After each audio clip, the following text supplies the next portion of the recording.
Numéro 1 français, Randy Le Punier.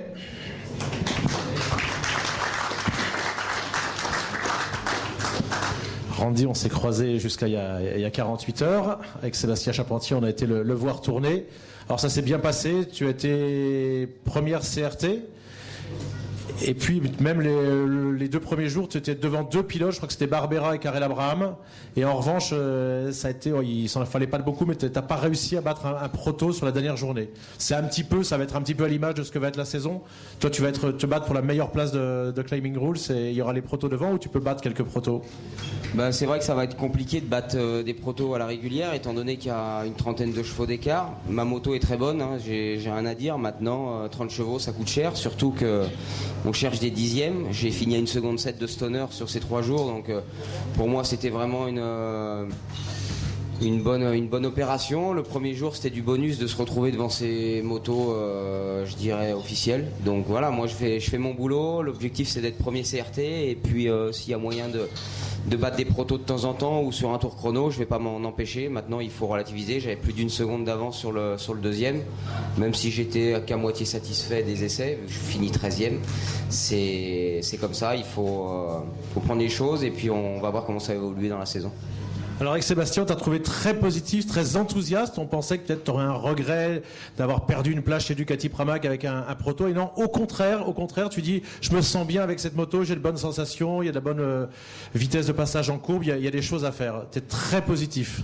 Oui, de toute manière, si je prends pas le défi en étant positif, ça va pas marcher. Donc cet hiver, j'ai signé mon contrat au mois de décembre. C'était soit je récupérais du bon matériel, donc j'ai espéré la Suzuki, c'est tombé à l'eau, le Cecchinello c'est tombé à l'eau, et donc j'étais prêt à arrêter. Et puis il y a eu cette opportunité, je voulais vraiment pas rouler, c'est clair et net sur cette moto. J'ai été faire des tests, les premiers tests c'était une catastrophe, je suis reparti, j'ai dit à mon manager c'est bon on arrête, c'est pas la peine, j'attends qu'il y ait un pilote qui se blesse l'année prochaine, malheureusement pour essayer de le remplacer. Et puis j'ai demandé une deuxième séance d'essai, ça s'est bien passé. J'ai dit allez on y va, mais c'est clair, si j'y vais à fond. Donc tout le monde est motivé derrière, j'ai un bon team, je me sens bien, je me fais plaisir. Et j'ai retrouvé ce que j'ai perdu l'année dernière, l'envie de l'agressivité, la hargne, donc c'est ce qu'il faut. J'en suis à ma 14e saison de Grand Prix et j'espère l'année prochaine retrouver une moto qui me permettra de me battre devant, parce que je pense que j'en suis capable. Bon, puis tu es un précurseur. Or, Carmelo Ezpeleta, on sent qu'il veut qu'en 2015, il n'y ait plus qu'un type de moto qui seront des motos très, très, très analogues aux tiennes. Donc finalement, cette expérience que tu vas gagner cette année, ça peut peut-être te permettre de continuer de faire encore une longue carrière en Grand Prix, même si tu dis que c'est ta 14e saison et ton 15e Grand Prix de France. Non, c'est sûr, je me sens toujours aussi jeune, j'ai toujours envie de faire. Maintenant, 2015, j'aimerais bien que ça soit avant, que je récupère une moto pour être devant, parce que ça fait encore 3 saisons. Donc on verra, ça évolue tous les week-ends. On a des nouvelles informations au niveau du règlement pour 2013, 2014, on n'en sait rien. Personne n'en sait rien. Une seule moto d'ailleurs dès l'année prochaine. Voilà, une seule moto, donc c'est sûr que ça va réduire les coûts. Maintenant, on ne sait pas où ça va aller. Ce qui est clair, c'est qu'il faut que des décisions soient prises au niveau économique. Le CRT me paraît une bonne chose. Maintenant, si les motos officielles divisent leur prix par 2, ça va venir au même. Donc, on va voir où ça va finir tout ça. La différence va être grande. Est-ce qu'au Qatar, à part toi et Colin Edwards, ou même peut-être à part toi, est-ce que tous les autres pilotes vont prendre un tour par rapport au prototype, ou en tout cas au premier, à Stoner, si c'est Stoner?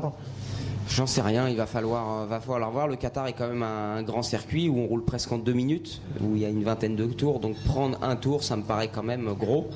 Maintenant, j'en sais rien. Et ce qui est clair et net, c'est qu'au Qatar, il va y avoir des différences moteurs. Sur des circuits comme Jerez, Le Mans, ça va être un peu plus proche, donc c'est là où il va falloir que je tire mon épingle du jeu. Finalement, tu vas peut-être être sous les feux d'actualité parce qu'il va y avoir un podium particulier, il va y avoir une récompense pour le premier de la catégorie Climbing Rules. Tu as de fortes chances quand même. Tu es l'un des favoris avec Edwards, voire même le favori de cette catégorie. Ouais, mais pour moi, c'est plus pour les sponsors. Honnêtement, de monter sur le podium en ayant fini 10e d'une course, je vais pas sauter en l'air. Donc voilà, c'est bien pour les sponsors. Ça prouve que tout le monde fait de son mieux pour mettre cette catégorie, je dirais, en avant.